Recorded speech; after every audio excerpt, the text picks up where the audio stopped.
Happy Friday, everyone, and happy holidays. I am Ben Larson, the co-founder of Gateway, and your host today, Flying Soul, my partner in crime. Hey, I'm here. Oh, damn it. Anyways, welcome back. Every Friday morning, here live on Facebook, we are bringing you the tips, tricks, topics, questions and answers, and, well, whatever else comes out of our mouths to help you build a better company. Join us every week here on Gateway Office Hours. OfficeHours.tv if you want to find where our podcast and everything else that we have, and on the socials at Gateway VC. Whew, got that out. Today is episode 73. 73 weeks straight, I might add. And in the theme of this month, we've been talking a lot about the impending regulations of 2018 here in California and what it's been doing for the various businesses. We've talked to marketers, legal, hardware, ancillary, and today we are bringing on one of my favorite mentors that we've had involved here at Gateway since the very beginning, Debby Goldsberry, the Executive Director of Magnolia Wellness. Thank you so much for coming on, Debby. So excited to be here. Wow, this is fancy studio. Fancy, I'm ready. yeah. I'm ready. We've come a long way. I love it. As have you. You have been in this industry much longer than I have. Yeah, 30 years. Yeah, so far. It's a little bit longer. 15x. But you've gone. You started as an advocate. You've been integral in starting many organizations that have been massively influential in the industry. Then you got into business, launched BPG, or Berkeley Patients Group, which I hear is actually opening their doors to adult use starting That's right. January 1. I saw the ads. Yeah, 6 a.m. 6 a.m. We're ready. And then Magnolia Wellness, which is making waves here in Oakland. Recently awarded 3 local licenses, and again driving towards that state legalization. It's so complicated, Ben. It's this is probably the hardest time in the cannabis industry ever, going from an underground illicit market to an above ground licensed and regulated market. It's really, really tough. It's insane. Absolutely. Yeah. Which makes me even more appreciative that you're here today, taking the time out of this last, 10 days before we get to January 1? Trying to think, do I look as stressed out as I feel? Probably. Okay, come on, shake it off, shake it off. Fantastic. We got the coffee, we got the water, the coffee. Yeah, I just hit send right before I came over on our state applications for Magnolia. For micro business licenses, we're going to vertically integrate retail, manufacturing, and distribution for both adult and medical use. Of course, now our application's pending, the laws change, in countdown 9 days, something like that. Well, I think you're at least leaps and bounds ahead of most of the people that are kind of in that pipeline, right? It's you got the local licenses, which is the hardest part. We got the local license. And you know what? It's strange because I don't feel happy about it because so many of my friends are struggling. I'm trying to find the joy. Where's the joy? Where's the happiness? But there's too many people going out of business, too many people struggling, and it's just been too darn hard for those of us who've been in it. There's just no joy. It's very difficult, and that's what this period of time looks like for all of us. Yeah. It's hectic. Well, we'll get to all that. All right. I do want to take people on a little bit of a journey, those that don't know you as well. Debby was actually our very first mentor, the very first class, I guess, that we held on, I believe it was April 20th of 2016. That's right. And you came in and just gave people an inspiring talk. And ever since that day, we felt that it was very important to, A, build good businesses, but B, remember where it all came from, why we're doing it, who's involved, and what it means to be building a business in the cannabis industry, because it is not as straightforward as other industries, and there's a lot that kind of goes into it. That is true.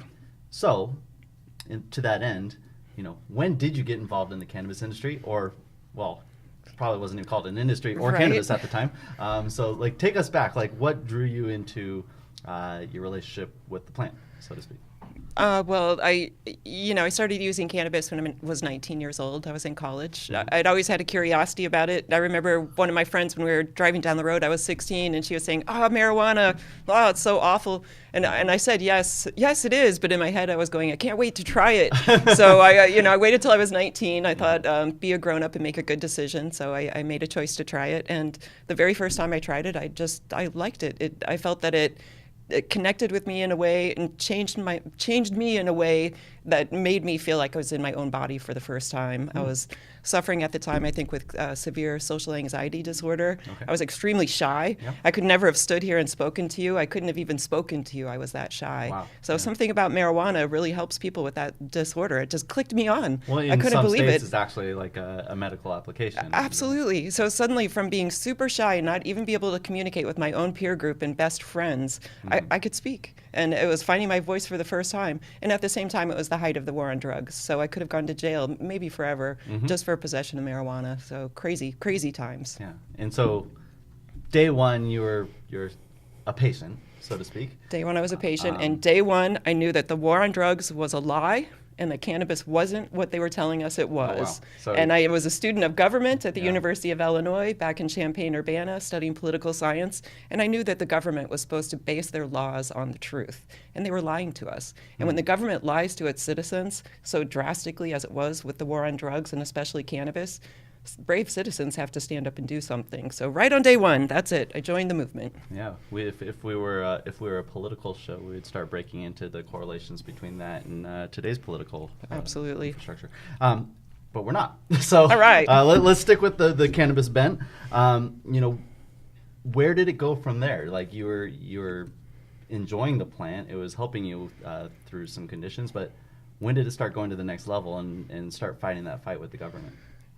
Well, back in the 70s, the hippies and the yippies started all these smoke-ins at the campuses all around the U.S. The college campuses were having these annual smoke-ins. Yeah. And a lot of them are still going on. In Madison, Wisconsin, they have the Great Midwest Marijuana Harvest Festival. In Ann Arbor, they have the Hash Bash, their annual festivals, where people just get together and they're smoke-ins, right? This is the tail end of the 70s, so people get together to smoke marijuana. Sounds nice. Yes. So on my campus, we had a smoke-in called Hash Wednesday. So I attended the first 2 years of Hash Wednesday when I was had just started consuming cannabis. They were great. The thing I remember that stands out is somebody made a 30-foot bong, brought it to the center of campus, so big you had to sit in a lifeguard chair to hit off the bong. But the next year, 1988, Reagan had become president, and he had vowed to stop the smoke-ins on the college campuses around the Midwest. Because it was causing so much damage. So much damage, too much happiness going Too on much over there. happiness. Yeah. Got it. Yeah. So he told our university, crack down or else. So where it had been so peaceful and so fun the year before, in '88 they came in just like jackbooted thugs, literally beating people with billy clubs and dragging my friends away bloody to jail. I mean, the kids were bleeding. It was such a shock to those of us that were using cannabis and thoughtful advocates that we just said, this actually isn't okay. So the university said, you'll never be back. Right. We said, no, you're wrong.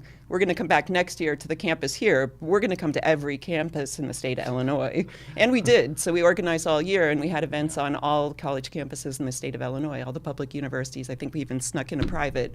And it was great. And it was so successful, in fact, because people didn't have any info about cannabis. It was all underground. They swiped it out of the libraries. None of us knew about medical marijuana. Nobody knew that cannabis was hemp. Nobody knew anything about it. Yeah.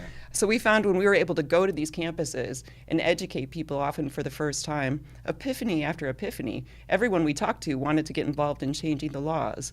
So the next season, instead of just going to 5 campuses, we went to 5 states and campuses all across all those states. And then the next season to 17 states and campuses all over there. And then from there on, we just went everywhere we could for years and years on the hemp tour with Jack Herrera, author of Emperor Wears No Clothes, LV Musica, who was one of the people getting medical marijuana from the federal government. She still does. They ship her 300 joints every month for her use for glaucoma, and at the same time they're arresting people. It makes no sense. They also own patents on it, right? So it's they own patents and hypocritical. Yes, for the absolutely.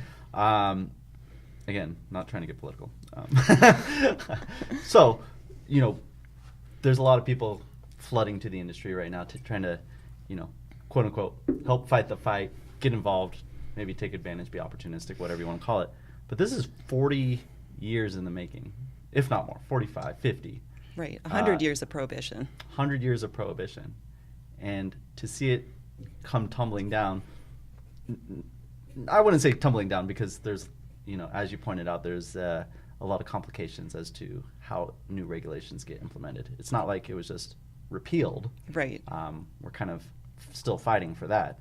But at least on the state level, what does that mean for how much time, energy, heart has gone into this over the last 40 years? Oh, so much. And even as new entrepreneurs come in, well, we'll probably talk about this, but I wrote a book that just came out this year, starting and running a marijuana business.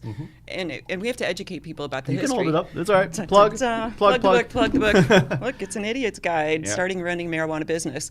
And what I was really happy about is that the company, I mean, they seem like they're real straight and narrow and everything, but the whole entire first chapter is about the history of 100 years of prohibition. It's important that anybody already in the industry or entering into the industry understands what happened. How did we end up with prohibition anyway? Right. Are you kidding me? It's just crazy talk how it happened. Yeah. So what is the history? Because if we don't know the history, how can we prevent it from happening again?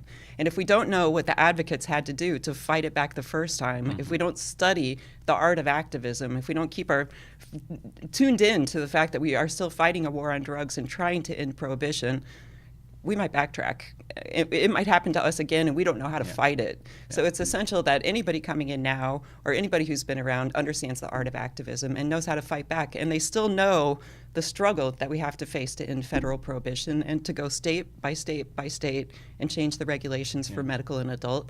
And even in California, I mean, I don't have to tell you, they've over-regulated marijuana so drastically. 350 pages? Is that normal? You know? Oh my God. 1,500 line item regulations for adult use retail. And to speak to the activism that is still required, like what a lot of people thought they had voted for and passed with Prop 64, not all of that made it into these emergency regulations that have come out.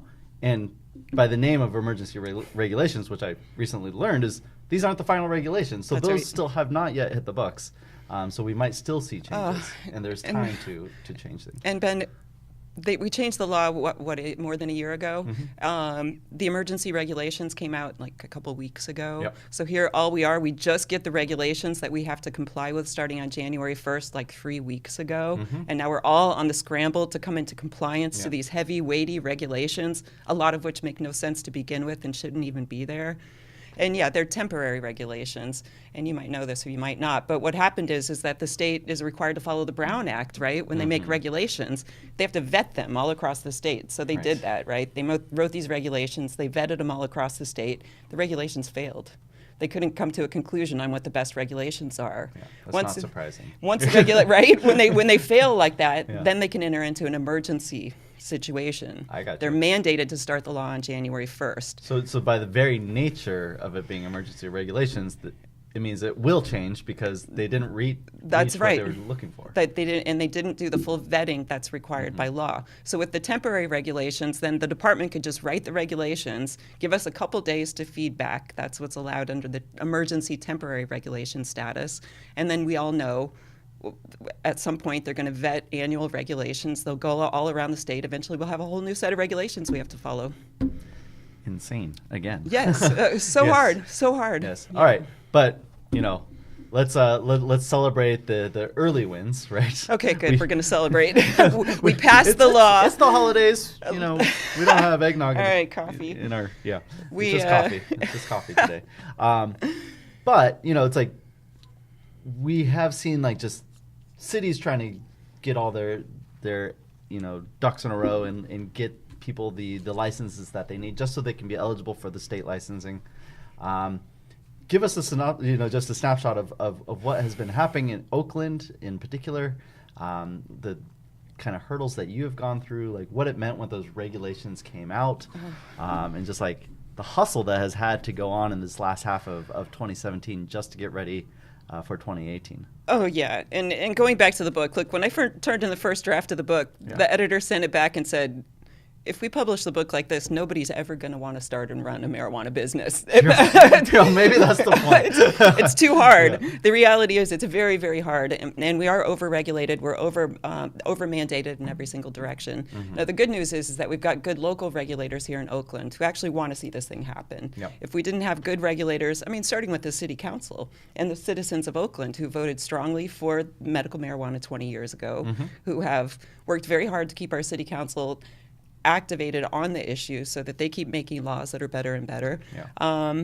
So locally, we got a law passed through to allow for adult use and medical use, to allow for cannabis manufacturing, distribution, cultivation, because to get your state license, you have to have local approval. Right. Now, the problem with Oakland is that we're facing massive gentrification, right? Our citizens who've been here their whole life are being pushed out of town by people who have more money coming in and buying up all the properties. So the friendliness to the industry has kind of attracted a lot of like outside capital and entrepreneurs. Right, and even outside of the industry, the tech world, and Oakland's been moving to gentrification long before the cannabis industry became a concern. Yeah. So watching what happened in places like Denver, where when legalization hit, housing prices skyrocketed. Real gentrification comes with legalization. So the city of Oakland tried to put some fixes in. I got you. The equity program, right? Yeah. Saying we're not going to rush to give every wealthy person who has enough money to come in and get a piece of property and to apply for their license, because you need accountants and lawyers and writers and all this different stuff to make a good application or even a good business. What Oakland wanted to see, what could we do to make sure that current citizens of Oakland can get a hold of these licenses and they're not X'd out by gentrification. Right. So we created an equity permit. The equity permit says if you're in a neighborhood that's been heavily impacted by the war on drugs, they set a limit on the number of cannabis arrests coming out of the different police beats, right? So the police are going there and targeting people in that neighborhood for arrest. They're not going to the wealthier neighborhoods.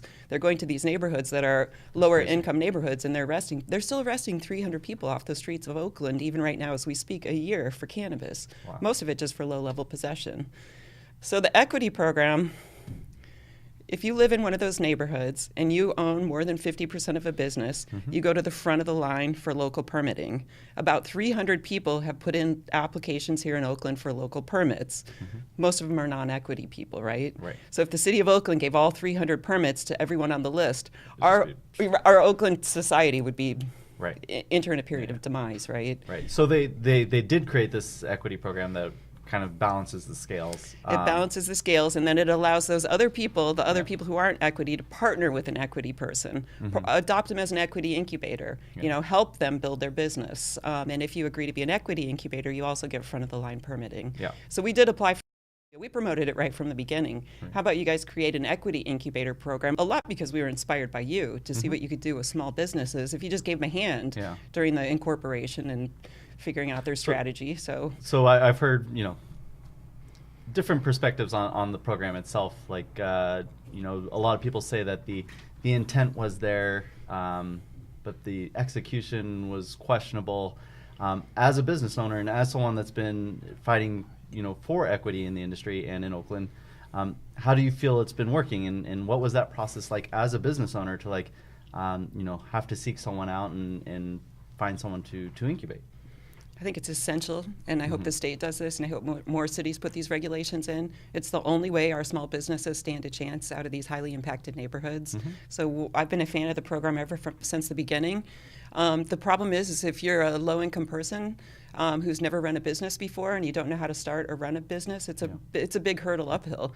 There's a lot to learn. Just incorporating your company it's more than just such a this. challenge. Yeah, and I did set this book up for people like that because I saw, years in advance, of course, those of us in the industry that cared realized that people from outside industries were moving in and they were taking the positioning of our longstanding farmers or manufacturers or retailers, and I knew that our own people weren't going to stand a fighting chance unless we could start a step-by-step program for them to follow. Right. And the book really is set up like a checklist. It's like every chapter is a test. You can't get through the chapter about incorporating your business, you don't get a business. Sure. You can't write your business plan, you don't get a business. Yeah. You can't find your money, no business. You can't find your location, no business. So it is step by step, hoping to give people a helping hand and a manual they can follow.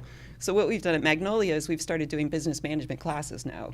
They're free. We do them every Sunday, except the holidays. We're taking off the next 2 weeks.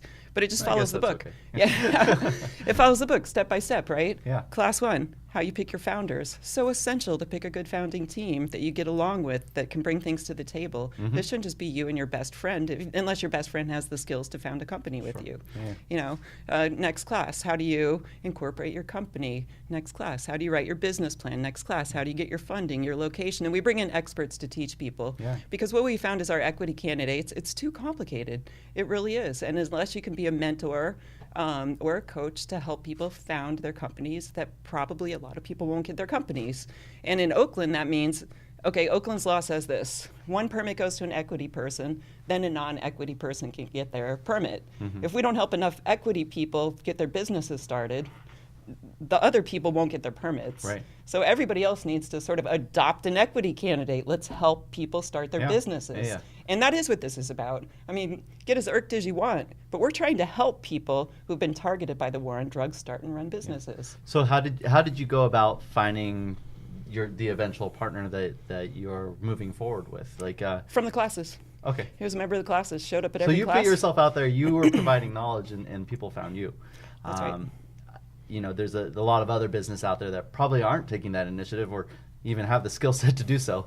And so, you know, is the city kind of helping facilitate building some of those relationships? Like, The what's going on city, there? they have an equity match program. So you Okay. can sign your company up online and say, I'm a company that's non-equity and I'd like to be partnered with an equity candidate. And you can go on the website and you can review sort of the background and history, a mini snapshot of what the business is that the equity candidates are trying to start and start communicating with them. So yeah, we have an equity match program here in Oakland. I got you. And then so, like, you know, building off into the future, what is the kind of end goal? Is that equity partner kind of get their traction and get their bearings and then break off and just go build their own business independently? Or are they going to, in your case, like, work together with Magnolia and kind of in perpetuity and just have this, like, kind of great relationship? Like, what's the... Right. I think everyone's doing it kind of different, right? Okay. You got to create your own dream with your equity partner. We're trying to help our equity partner learn to start and run his own business. We're giving him the skills, everything we can teach him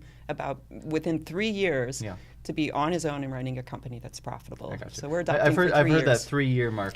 That's what the law says. It's 3 years. So you incubate for 3 years, and then you're free to kind of be an independent business, and That's they're right. free to be an independent business, and then everyone has their license, and it's good. Exactly. It's a 3-year commitment. Okay. Yep. All right. Fair enough. And for those 3 years, we provide access to 1,000 square foot in our facility. All the cameras, all the safes for storage, and so the person can get permitted, and then we coach and mentor through all the hard stuff, start and run and incorporate. We helped our client find a pro bono attorney, absolutely essential that you have an attorney incorporating your company for you. So we're at the end of the 3 years. Chiefing and our friend Ron Leggett, he'll have a company that'll last. We want it to last 100 years. Yeah. We're building companies for the future. Definitely. Fantastic. So I want to change focus a little bit to Magnolia Wellness in particular, or Oakland. How do you go by? Magnolia Wellness. Both? For Okay. a little while, there was another Magnolia Wellness. It was in Southern California. It wasn't related to us. We no just kidding. suddenly there were 2 Magnolia Wellnesses. So we defined ourselves as Magnolia Oakland for a while. I got you. And then they closed. Good. Yes. Well, good riddance. No. I don't know who they were, you know. So. No, but so you have a unique case. You have a great space here in Jack London Square or Oakland. Yeah. I don't know what Jack London Square actually. Oh, means our anymore. neighborhood has the less than charming name of Acorn Industrial. Got it. Yes. Oakland. Oakland. All right. And last year you kind of expanded into an adjacent space that had a kitchen and everything and a lounge, and so. Yes. You know, it was kind of questionable. Everything was up in the air. You know, like we didn't know what the licensing structure was going to be for legalization, and the regs started rolling out, and now you have 3 licenses. So just kind of paint us a picture of what that means for your business, kind of like the different licenses and how they're going to be like working together, and just basically what Magnolia Wellness is offering now. That sounds great. Well, okay, we got placed into a challenge. The old definition of Oakland dispensaries allowed us to manufacture and distribute to ourselves the product that we manufactured. Okay, so we rented the space under that definition for our. We took over the restaurant contiguous with Magnolia, right? So it's on the same wall. So we were able to expand our dispensary license to include the restaurant. Gotcha. But we got the restaurant for manufacturing. The old definition allowed manufacturing. When they changed the definition, they left it off, and the city refused to grandfather us I gotcha. for a full year. Wow. We sat on the space and paid rent with no ability No kidding. to make money from it. Yeah. It's almost crushed us, I'll tell you. Yeah. But looking ahead, it's perfectly fine. But Right. a year of downtime just paying rent with no. That happens so much in the cannabis industry. It's like you're getting the real estate before you actually have it licensed, and like you build it out, and then processes like take a lot longer, and it's like That's right. you end up paying rent or operations on something that Right. you can't really realize That's right. until in the future. So that's what happened to us. So Okay. we definitely went underwater on our expansion program, Mm-hmm. just not having the right to grandfather. Of course, we were a little miffed because a couple of the other Sure. dispensaries were allowed to grandfather their manufacturing uses, but we weren't. But eventually we prevailed, Yeah. and the city grandfathered us for manufacturing and distribution for Magnolia. But It was that last activism Friday. heart that Last got you. Friday, yes. Last You Friday got- at 5 p.m. That's when we got our grandfathered in for those uses. So we can Congratulations. finally move ahead and get our state application for manufacturing and distribution. Mm-hmm. Otherwise, we were jumping through all kinds of hoops, trying to figure out how to start 3 separate companies, a manufacturing company, a distribution company, and we'd have to be equity incubators for both companies in order to get a local license to be able to apply for a state license. Yeah. It was crushing to try and figure out how to manage that. So we were very grateful with the city for issuing that Yeah. grandfathered permission to apply for our state licenses. That's exciting. And Yes. so now you're looking at 2018, and you kind of have a clearer path as to how you're going to grow the business and do all that. What are some of the things that you're still kind of worried about? Like what might come down in 2018? You know, what's not going to be as smooth as everyone expects it to be? We're going to be in the red all through 2018. Okay. The part of it is that most of my peers can't get their licenses. Mm-hmm. Most of the cultivators and manufacturers of cannabis products, most of the retailers and most of the delivery people will not be getting state licenses to operate. They can't Right. get city licenses, they can't get state licenses. Okay. They still depend on cannabis to feed their families. Yeah. They're going to still be selling marijuana on the illicit market for the entirety of 2018 is my prediction. It's going to take all year for the illicit market just to sort of dry up. Mm-hmm. And I'm not going to fault anybody for having to still continue to feed their family by selling on the illicit market through the course of 2018 when our laws have made it so impossible for people to get their permits. Right. So in 2018, it's going to be the dying beast.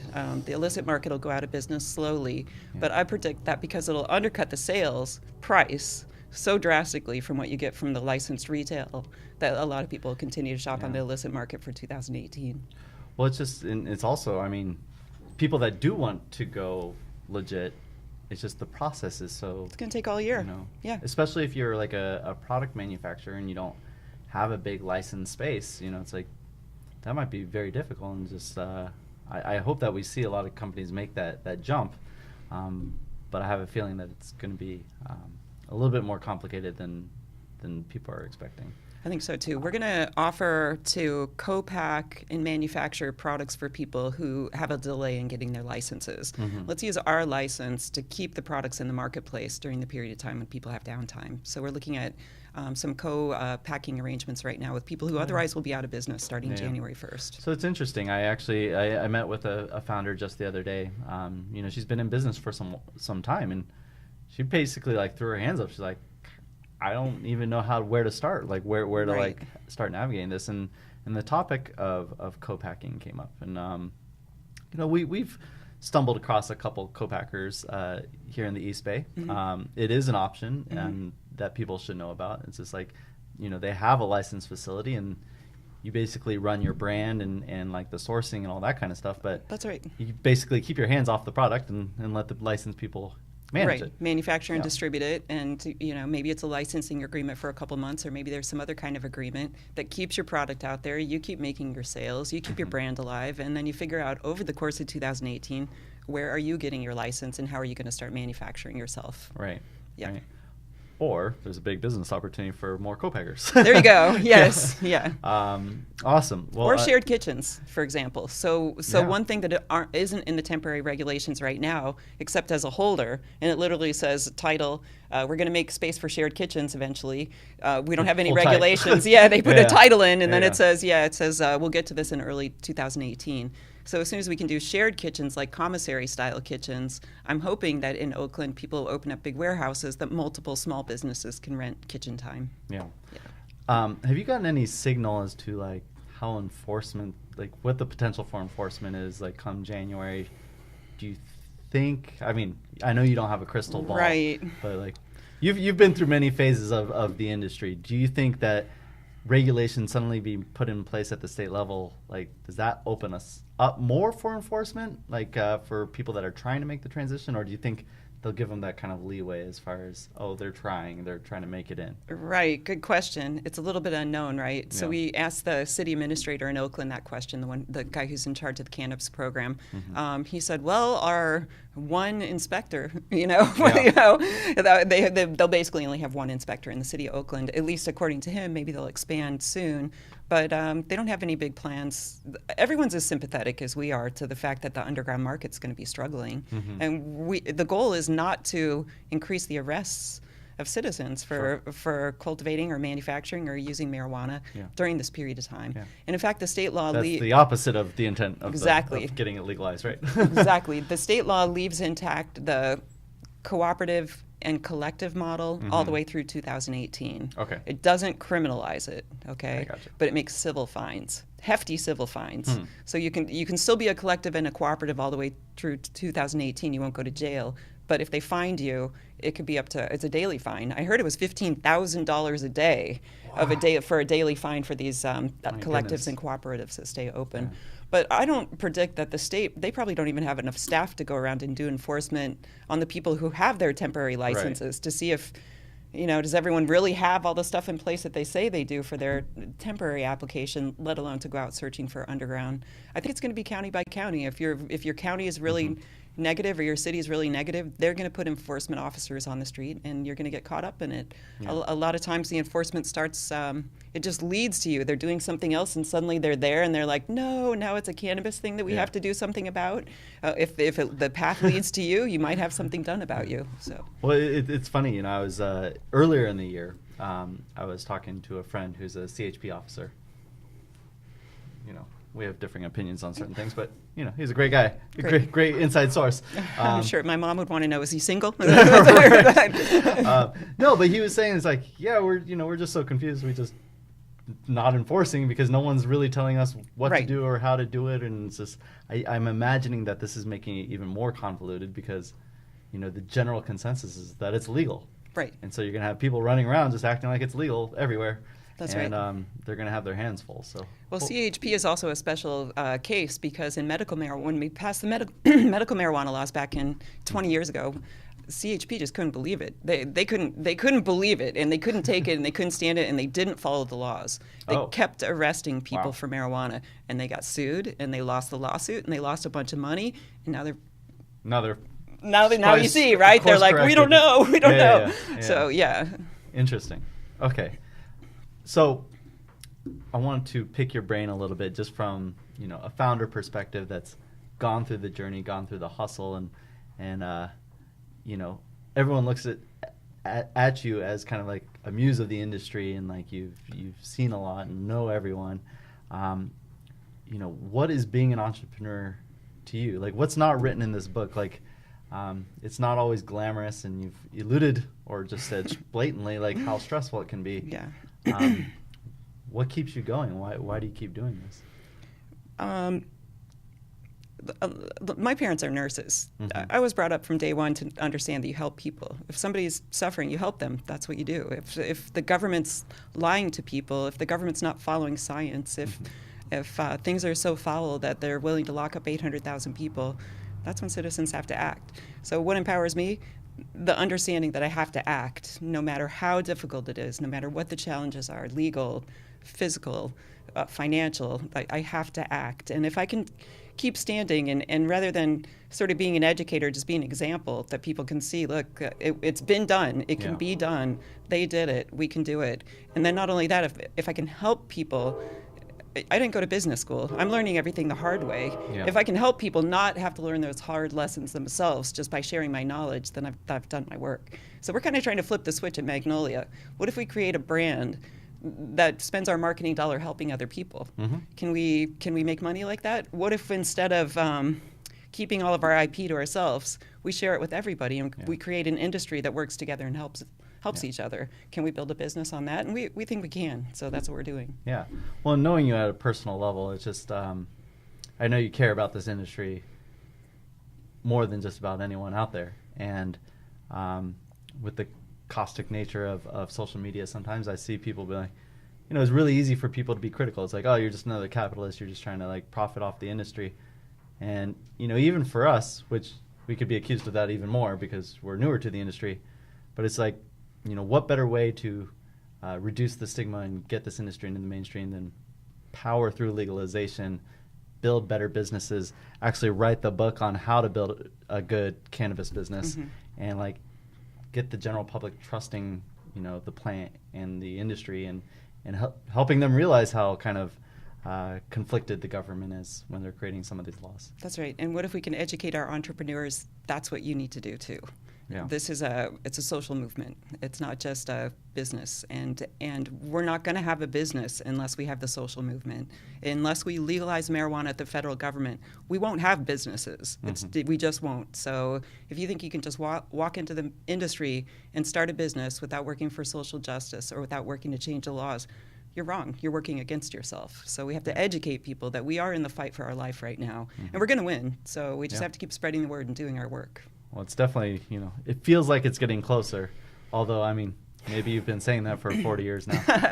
But I never thought we'd get here. So, Yeah. 25 years ago, I thought, I'd love to have a little marijuana place where we sell it and have a restaurant with infused food and a bar where people can use marijuana. Never thought we'd get there, but we are. That's what right? you wanted. That's what I wanted, and now we got it. Yeah. And so we are getting ready to open our dab bar for adults and everything, and the cannabis cafe, and do everything we ever dreamed of. But we're not done with the fight, and we can't stop short. And if we do, we'll lose everything. Yeah. And how has that kind of accelerated in the last few years? How has it felt to you as far as trying to gain that traction, fighting the good fight, making small wins here and there? But to me at least, as far as my consciousness goes, just the last 4 or 5 years, it's just really kind of exploding towards the mainstream. Does it feel the same, or is it just kind of... It does feel the same. And one of my constant ongoing themes is be careful what you wish for, right? Because, I mean, here we are with all of our dreams coming true, but it turns out it's an enormous, stressful workload for your dreams to come true. Yes. I don't want to wish for anything else right now, because I can't even afford to have anything else come true right this second. Well, right? It's funny. We have this discussion with a lot of entrepreneurs. It's just like, if you think it's ever going to get easier, or if you think you're all of a sudden going to gliding, it's like, that just doesn't happen. That's a fallacy. Right. With more power comes more responsibility, right? That's right. I think I had to learn just the secret to entrepreneurship, to be fueled by adversity. Oh, adversity, good. I needed a little more fuel today. Yes. So, it'll definitely get you out of bed. Yes. You gotta really, can't take things as seriously as you used to. You gotta really kind of develop a hard shell for business and get the job done. So that was new to me. Powered by adversity. I love it. Yeah, I'm strong. That is awesome. You're certainly strong. And we're so lucky to have you, mentoring some of our companies, and just to be able to bounce ideas off you and have you close by in the neighborhood. I look forward to many, many more years working together to kind of move this industry in the right direction. Vice versa. And Trellis, one of the first groups that I helped mentor over here, is now the software we're going to use for our manufacturing and distribution. Yeah, it looks like fantastic. We're looking at every single thing in the market, and it is the best. So congratulations. You heard it here. I didn't have to say Yeah, it. that's it. It is. So, yeah. Well, fantastic. Thank you so much for coming on today. All right. I really appreciate it. Happy holidays, everyone. We're going to make it. 2018 is 10 days away. It's been a crazy year. Next year, I'm sure we'll hold just as much more. Carter and I will be here next week, believe it or not. If you'd like to join us at our office, if you're also working, you can come and hang out with us. We'll just be talking about the best things that you can do to prepare your business for 2018, how to kind of reflect on what you achieved in this past year, and really set yourself up for success. So join us next week, Friday, live at 10 a.m. as always, officehours.tv, if you want to find out everything everywhere this is posted. Thanks so much, and have a great weekend, and happy holidays, everyone.